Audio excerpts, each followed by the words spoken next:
A kid has this epic power to mess with earth, water, fire, and air. His big job? To take on some seriously scary creatures and stop a war that rips his world to shreds. Let's jump into what? Avatar: The Last Airbender season. This gutsy Earth Kingdom warrior is being hunted by a bunch of mean firebenders. It's crunch time, and our Earth Kingdom dude has to pull off some slick earthbending moves to get out of there alive. He makes the ground listen up and do his bidding, showing he's not just any fighter, but a total boss at controlling the earth. Just when it looks like he's about to make a break for it with his buddy, boom! A fireball, hot like the sun, comes at him. But does he bail? Heck no. He stands tall, going toe-to-toe with fire using his earth powers. Then, in a wild move, he doesn't run, but passes a secret message to his pal. "Get this to the Earth King," he says. Big trouble's brewing. With everything on the line, he throws up a massive wall to block the guards and squares off against a whole army of firebenders by himself. So, this tough fighter gets nabbed and thrown in jail, but bummer. He's super injured and doesn't survive. For ages, these four big groups, fire, earth, water, and air, are all cool with each other. This awesome balance is all thanks to this hero called the Avatar, who can juggle all four elements and keep things steady. When an Avatar passes away, they show up in a new body, keeping the cycle going. But after the last Avatar leaves, the next one hasn't shown up yet. That's when the Fire Lord decides it's his chance to take over the world. He figures the next Avatar will be one of the Airbenders, so he sends his troops to wipe them out, but misses one. Enter Aang, a 12-year-old kid who's an airbending genius, better than anyone else his age, living in a monastery. The smart monks realize Aang is the new Avatar, but one monk thinks he's too young to start traveling the world to learn the rest of the elements. But with trouble on the horizon, they have to send him on. Aang is sad about leaving his friends, but his mentor, Gotso, convinces him of the importance of his mission. Aang agrees to take on his role.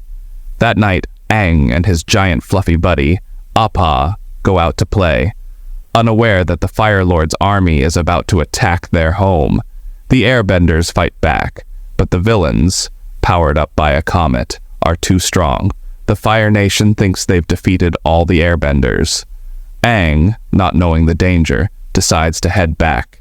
But then, he and Appa are caught in a huge storm and fall into the ocean. As they sink, Aang passes out, and his Avatar powers create a massive ice bubble to protect them. 100 years later, two kids, Kara and Sokka, find Aang in his ice bubble. They bring him to their village, and Kara's grandmother sees Aang's tattoos and realizes he's an airbender.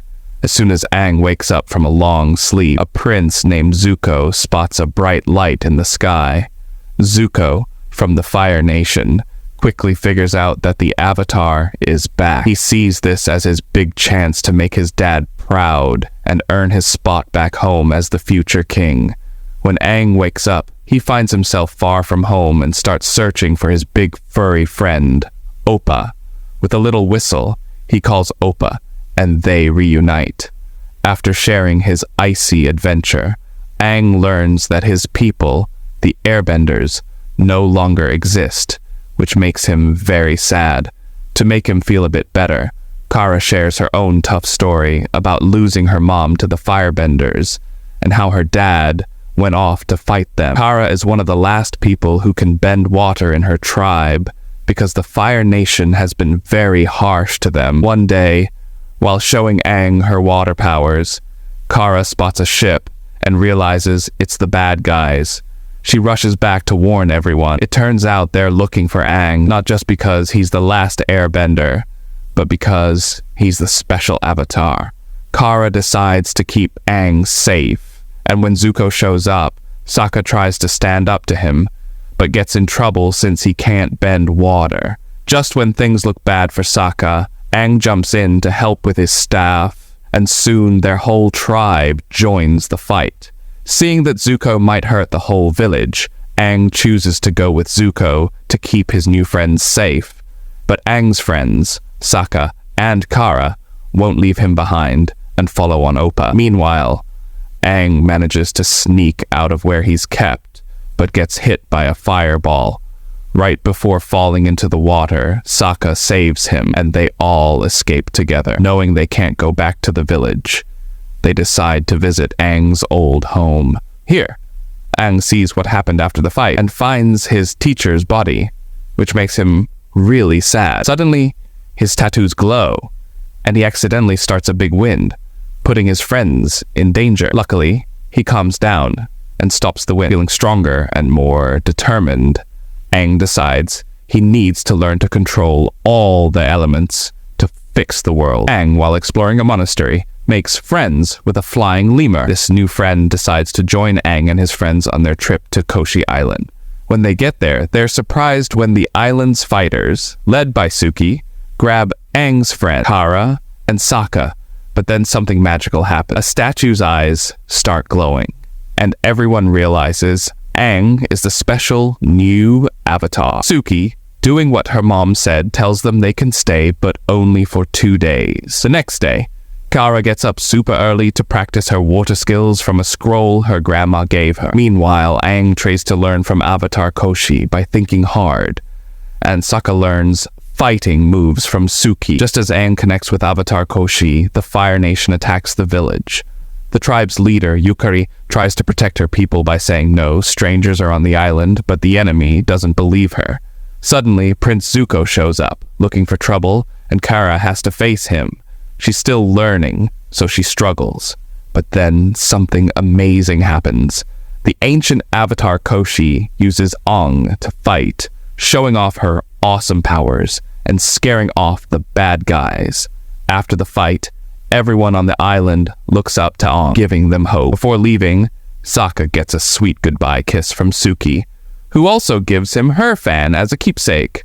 Then our three heroes head north. Worried about a warning, Aang got about a big danger there. After losing to Koshi's avatar, the bad guys, led by Commander Xiao, tell the Fire Lord about the avatar's return. That same night, the Fire Lord's castle gets intruders, but they're caught by Zuko's sister, Azula, who's super tough. The Fire Lord deals with his enemies harshly. When Aang and his friends get to Omashu, they meet Jet, a merchant who helps them sneak into the city. Suddenly, there's an explosion, but Aang quickly clears the smoke with his air skills.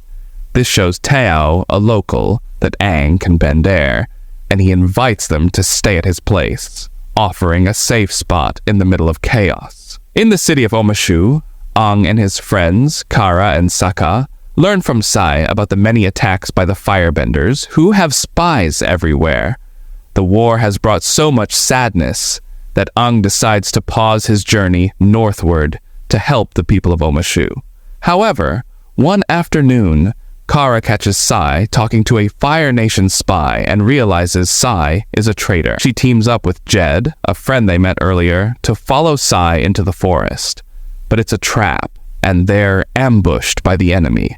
Outnumbered, Jed calls for backup, and a group of young orphans, all victims of the Fire Nation's cruelty, come to their rescue. Katara and Jed follow them back to their hidden village in the forest, learning that these orphans have come together to fight for freedom. Meanwhile, Tao and Aang find out that the recent explosion wasn't caused by firebenders, but by Jed himself. When Katara hears this, she tries to find proof that Sai, not Jed, is the real traitor. But Jed and his group are already planning to frame Sai with a box of explosive jelly. Katara, realizing Aang's suspicions about Jed were right, calls for help to find Sai. Suddenly, Prince Zuko and his uncle Iroh show up, aiming to capture Aang.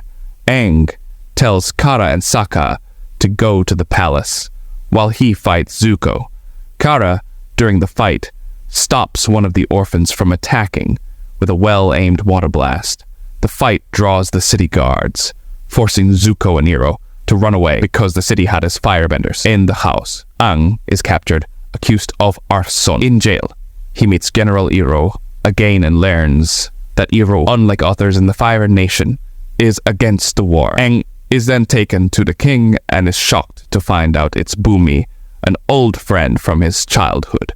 Meanwhile, Zuko disguises himself as a soldier to rescue Iroh. Kara and Sokka use underground tunnels to sneak into the castle and end up facing a huge mole guarding the way. When they're cornered, they find out the mole is blind and responds to feelings, especially love. This helps Sokka convince the mole to help them with their rescue mission. After a big shock, Zuko, a brave but lonely fighter, takes on some earthbenders and wins. He then rescues his uncle Iroh, and together they escape from some tough soldier. Later, Aang faces a challenge from Bumi, his old friend who's now a king. Bumi is upset with Aang for being away for so long and thinks Aang could have stopped the war if he hadn't been stuck in the ocean. Bumi tests Aang by making him choose between saving himself or Bumi from a dangerous situation with huge rocks. But Aang, being the hero he is, refuses to let Bumi get hurt. Just then, Aang's friends jump in to help, and with a bit of teamwork, they capture the king, and Aang saves the day. Afterward, they clear up a big misunderstanding. They learn that Sai wasn't a bad guy. He was actually working undercover to help them find out secrets about the Fire Nation. Feeling better, Aang and his pals find a village, hurt by the Fire Nation, and decide to help. Aang senses a magical barrier and thinks the missing villagers might be trapped in the spirit world. As they explore, they meet a giant owl spirit who sends them to find a wise man for advice. But their journey takes a scary turn when they get separated and face their darkest fears. Aang finds out from a spirit that a monster named Ko has taken the villagers and his friends. To save them, he learns he needs to sneak into the Fire Nation and find a temple for answers. Determined to find Aang, Zuko, and Iroh hire a tracker with a special creature that can smell anything. Aang sneaks into the Fire Lord's castle, hoping to make a deal to save his friend. But as he's about to leave, he's caught by the tracker and her beast, ending up paralyzed and in a tricky situation. Soon, Aang and Zuko find themselves trapped by Admiral Jiao's army. Zuko, in a tough spot, hands Aang over to Jiao.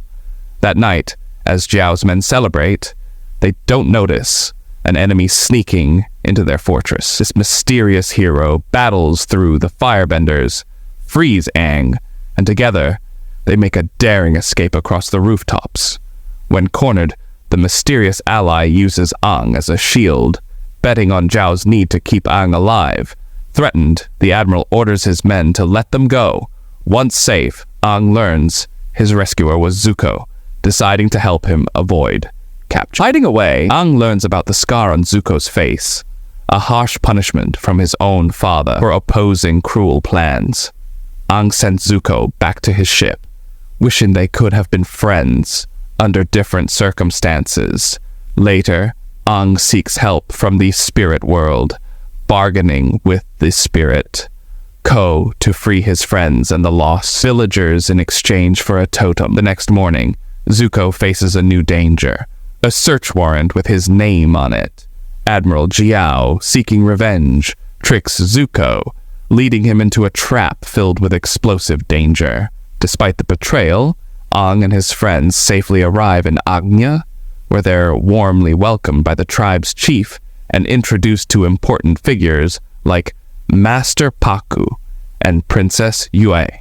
Before starting his training, Aang visits a temple to seek guidance from Avatar Karuk, who surprisingly refuses to help in the battle against the Fire Army, advising Aang to rely on his own strength. Meanwhile, Kara learns healing techniques from Master Ugoda, preparing to use her water skills in new, life-saving ways. Here, Kara finds out that in Agnya, women aren't allowed to use their powers to fight. This doesn't sit right with her, so she decides to stand up to Master Pakku, the tribe's teacher. Pakku insists that Kara must follow their traditions, which means she can't join the fight. Wanting to show she's just as capable, Kara bravely challenges Paku to a duel. She's really good, even without a teacher, but she can't win against Paku. However, her courage and skill earn her Paku's respect, and that of the young waterbenders. With the Fire Nation closing in, Aang, Kara, and their other friend catch a ride on Oppa, their flying bison, to attack the enemy's ship. They manage to damage the ship, slowing down the Fire Nation's advance. But as they fly through the clouds, they see a huge fleet heading for Agna, making it seem like the battle might already be lost. On one of those ships is Zuko, who survived an earlier danger and is now more determined than ever to capture Aang. Seeing the threat to their city, Kara encourages the waterbenders to fight alongside her, and Master Paku finally agrees to let them join the battle. That night, during the big bright moon, called the Ice Moon, Admiral Xiao plans to destroy the moon and ocean spirits, which only show up in their true form once a year. Right then, the Spirit Karo warns Aang about Xiao's plan. Aang and Kara hurry to find their buddies and stop Xiao. At the same time, Zuko tries to block them, but Kara tells her buddy to keep moving while she handles Zuko. Aang finds his pals and shares Xiao's awful plan with them. Xiao catches the fish that carries the moon spirit, making the moon turn red. In a key moment, as Aang tries to put the spirit fish back in the lake, Admiral Xiao attacks, injuring the moon spirit. This causes big problems for the Water Tribe, making the waterbenders weak and easy to defeat by the invading Fire Nation army. The king and his best warriors have to retreat, leaving the city to fight off a hard battle by itself. Aang, wanting to save everyone, teams up with the ocean spirit. He acts as a link for the spirit's power, turning into a giant water monster. This monster, upset about the moon spirit being hurt, goes after the Fire Nation soldiers with a huge wave of anger. Meanwhile, Zuko faces Xiao, who tries to run away. Zuko wins the fight, but lets Xiao live. Just when Zuko is about to get attacked from behind, his uncle, Iroh, comes in and beats Xiao. At the sea, the water monster, with Aang's help, destroys the enemy's ships, stopping the attack. After the fight, Aang can't change back from the ocean spirit, stuck looking different. Yue, who's had the moon spirit's energy since she was young, decides to die to save the moon spirit. Her giving up her life brings the moon back, making the ocean spirit peaceful. With Kara's help, Aang wakes up and becomes himself again, ready to keep going on his mission. The war leaves sadness, with many fighters lost. Aang feels really sad seeing what's happened. His friends promise to support him, ready to help bring peace back to their world.